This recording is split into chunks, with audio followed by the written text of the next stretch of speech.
take a look at, rather than designing realistic goals, is how can you design the most inspiring schedule for your day and your week so that you're optimizing who you are and what you can contribute to this world. And I can tell you that one of the biggest differences that I made that allowed me to create the results that I'm really proud of is designing my day with intention and being really, really clear about when I'm going to bed and when I'm waking up. You know, computers are made to run non-stop, right? We can turn them on, we can hammer away all day with not taking a break, and pretty much they're gonna keep running day after day because they're a machine.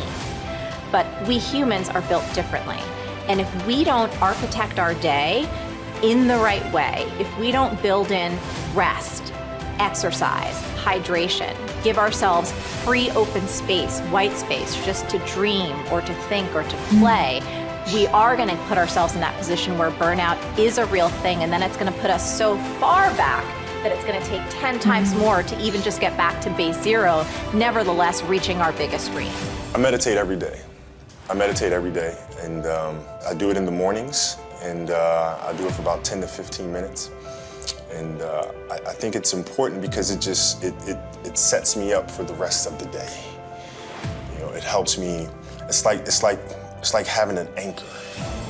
You know, if I don't do it, I feel like I'm constantly chasing the day, as opposed to being able to be controlled and dictate the day. Not that you're, you know, calling the shots on what comes forward, but the fact that I am set and ready for whatever may come my way. You know, I have a calmness about whatever comes my way, and a poise, and that comes from starting the morning off with meditation. For me, it's really just listening to my inner self. That's basically it. Like you sit in silence, and you just allow these thoughts to come forward, and you get a chance to observe the self and things that may be lying beneath the surface that if you don't have that time to sit quietly on your own, you'll never pay attention to. Because if you think about it, like, the reality is we're paying attention to so many things that are going on around us. We're constantly taking selfies, we're constantly taking pictures to post on Instagram and all these other things, and we're constantly observing everything that's around us, but we don't take the time to really observe what's going on inside of ourselves. And that's what meditation is for me. The truth is that we can all, at any stage in our life, create a life of no regrets. There's no limits, there's no impossibilities, there's no stopping point. There's not a point where from that point onwards, you don't have a chance. You always, always, always have a chance. Regret has some really important roles. The first one is that it helps us make sense of the world from our perspective for one of the first time. See, most of us have spent our lives learning what's important to us based on maybe what families taught, what communities taught, what parents taught, what education taught, whatever it is. When you start regretting something, when you think you did something wrong, when you start thinking that I could have done something differently, you're making sense of the world from your perspective. It's crazy how powerful this is, right? You're starting to make sense of the world from your perspective. The second thing is, it allows you to avoid future negative behavior. Challenges are what really grow us. You know, your life is a great story. You know, every person's life is a story. And the question is, some people's story is a warning, some people's story is an example. Right now, you're an example that's growing and expanding, and you have a chance to have this be the most incredible life. But it won't be a life without challenge. And the challenges we're facing right now give you an opportunity to grow like very few generations. You know, I'm sure you've heard of the Great Generation, the World War II generation. If you watch a great movie, if you read a great book, you know, the size and the power of the hero, how much you become as a hero is defined by how tough an obstacle you face, how difficult is the villain, the opponent. And so sometimes when I've been through the toughest times of my life, one of the questions I've had to ask myself or note to myself is, I finally have a really worthy opponent. This is scaring the hell out of me, or this is challenging me, or this is making me crazy. But I also know in my gut and in my soul that if I can push through, it's just like you've done in these years. You push through tough times, I'm sure, many of them. But as you push through those, you become more. And as you become more, something magical happens. You don't just grow, you expand in your spirit and your soul and your capacity and your skill. And all of a sudden, fear becomes less and less a part of you. I want you to be the observer of your thinking loop and how that's spitting out your focus. And then you can shift it.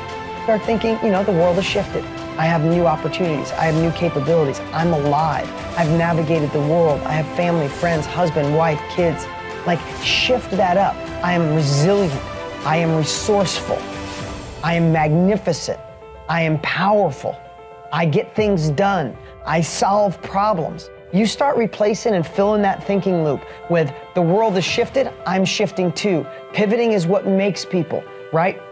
Like, remember, like, they don't make statues of critics, they make statues of the dreamers, the crazy ones, just like me. I'm going for that. And all of a sudden, if you're consciously aware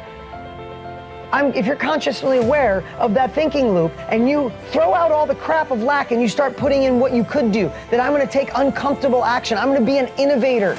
I'm gonna get out of my own head. I'm gonna take action. Like, you start changing it, all of a sudden you go from the guy that's yelling at the clerk because they messed up on your change to, don't worry about it, have a good day. And when you think about that, have a good day, I can accomplish anything, guess what? Here's the crazy part. You can. You can. I have no reason to be here.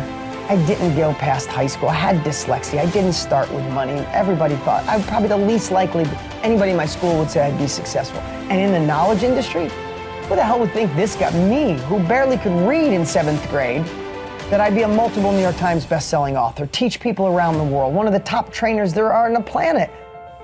How would that happen? By some of the same exact stuff I'm sharing with you right now. You gotta watch your thinking loop. You gotta watch your focus. And then you gotta get crystal clear clarity. How to manage your time to get done what you need to get done, to build your dream, to have family time, to breathe, to really live a 360 life.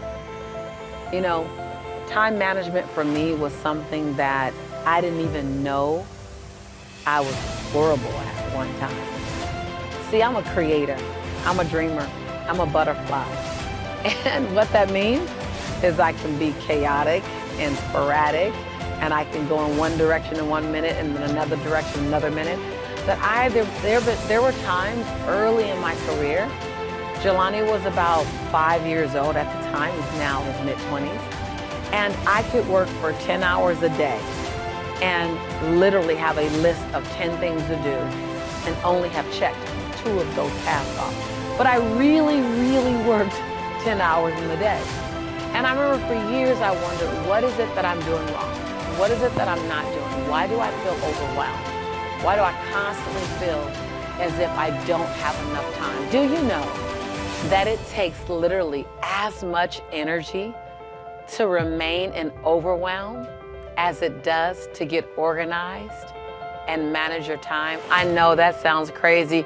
I didn't believe it when I first heard it, but actually overwhelm is an unconscious, say unconscious, overwhelm is an unconscious strategy. Say unconscious strategy, yes, I know. It stings. It's not nice to hear. I didn't want to hear it. I resisted it when I first heard it. And yet the truth is that it actually does take as much energy to keep making up the plan versus making a plan and staying in it. Now, my belief system around time management was that time management was going to restrict my creativity. Time management was going to make me feel as if I'm boxed in, I'm blocked in, I'm limited. Time management was going to take away my freedom. Man, I had a long list of the things that I considered time management to do and how many ways it would damage who I am. And the truth is, it took me a while. It really took me a while to really become committed to time management. But what got me committed to time management was I knew that I was operating at 60% of my possibility, 60% of my potential. And I wanted to use every tool I had to find my 100. I am here to tell you that if you feel overwhelmed, if you feel like there's chaos around you, if you feel like you're underproducing, if you feel like you're being pulled in 1,000 different directions, heck, even 500, I'm going to invite you to step into time management because it will eliminate that. Time management, the proper time management gives you grace and ease, gives you time. It allows you to get more, yes, I said more done in a day and have greater peace of mind while you're doing it. You actually can get more done in a shorter period of time. If I had not done it myself, I would not believe what I'm saying right now. But I'm here to tell you, you effectively implement time management, you will actually have more freedom, more structure, more peace of mind, more joy. And get this, it'll feel as if you have more